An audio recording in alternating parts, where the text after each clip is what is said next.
red-tailed hawk writes songs across the sky. There's music in the waters flowing by. 3 and 2.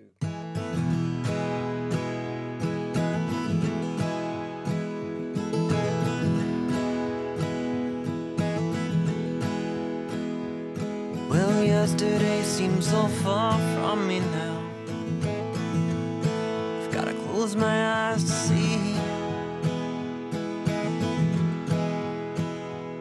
I swear to God, it seems I've been here before. Where are we, John? We are at the Pacific crest of North America. We're looking across what was to be a big motel land and is now part of the only remaining complete Mendocino coastal ecological staircase in the world. It was all unknown then. Even the people in the area of Mendocino, they didn't know what the Pygmy Forest was. Jug Handle Creek and Farm is about 7 miles north of the town of Mendocino on the Northern California coast and is now a state reserve. This is where it all began. This one over here is standing by a 6-foot-high Mendocino cypress with mature cones on it that's maybe 50 years old, and it's the height of a human being. Sure. And this one shows the same guy, you see, with a waist-high tree with mature cones on it. So that's a tree at crotch level or waist level. Somebody bought it and wanted to make a motel and golf course out of Jug Handle Creek and surrounding bluffs. This was a major crisis.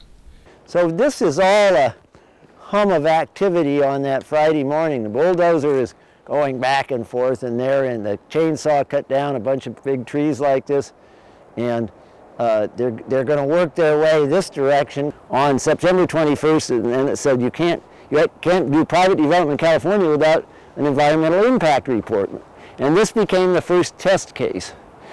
And so this is what the Cross California Ecological Corridor really is.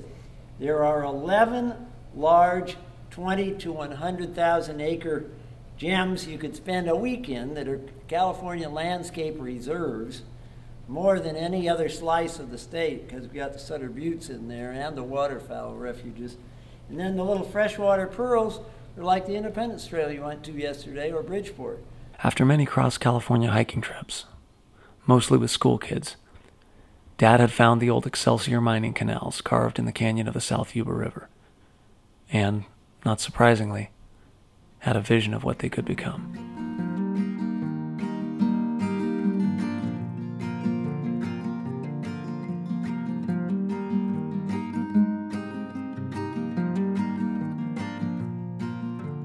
It was always amazing to me how little the local people knew about what was going on before he moved here. Sometimes, well, I wish that I was born wealthy. Sometimes, well, I wish that I was born rich. I was born on the back of a mule, but I earned every cent that I made.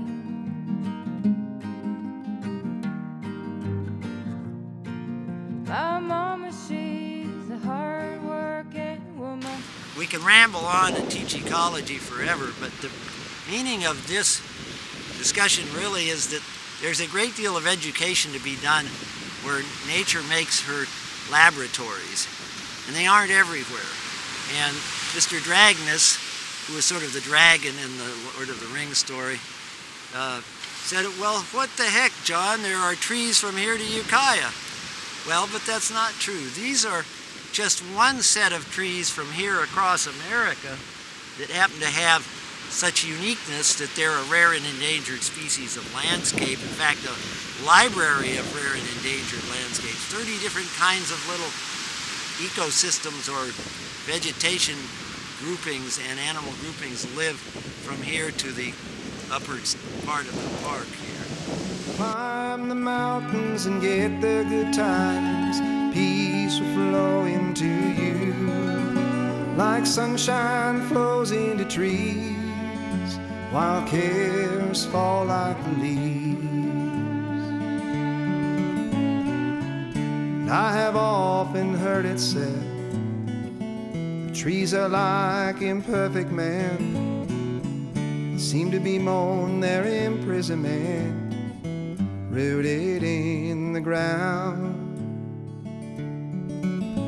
But they never seemed that way to me. Never saw a discontented tree hold the earth most perfectly.